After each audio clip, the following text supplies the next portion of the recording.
Why is music alive? Because musicians keep it alive. Yes. Sports is alive because sportsmen keep it alive. Now singers are reducing in number. Okay, for some reason, something happened, some imbalance.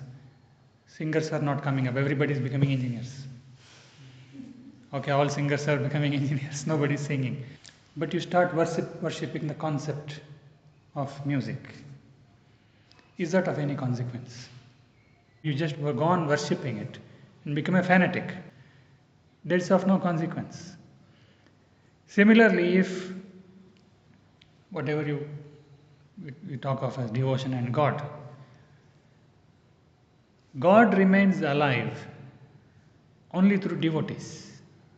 Only if there are such people who are in touch with something more, something is alive there. Otherwise, it has become a concept.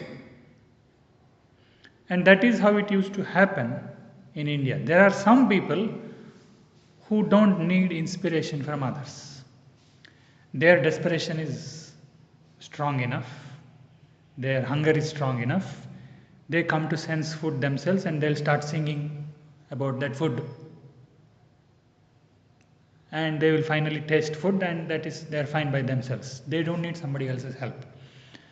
But the moment there is somebody like that, now that person will become an inspiration for many people around whose hunger is not strong enough.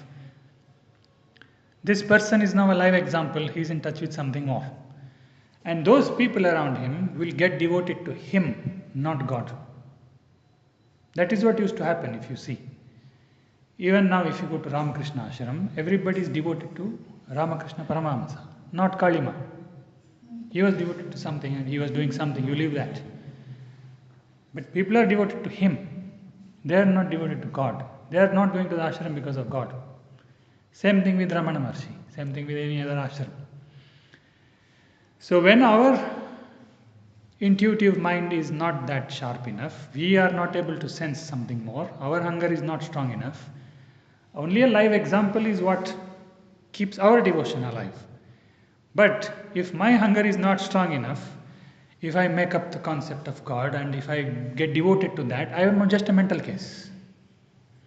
There is nothing in my experience to correspond to that word, God. What? You can only be devoted to something real.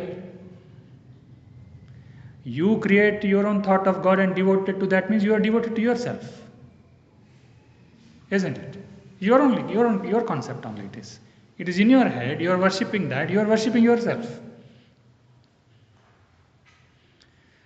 So only if there is an experience behind any word or anything, any psychological content, there has to be an experience corresponding to it. If it's a live person, it is the best.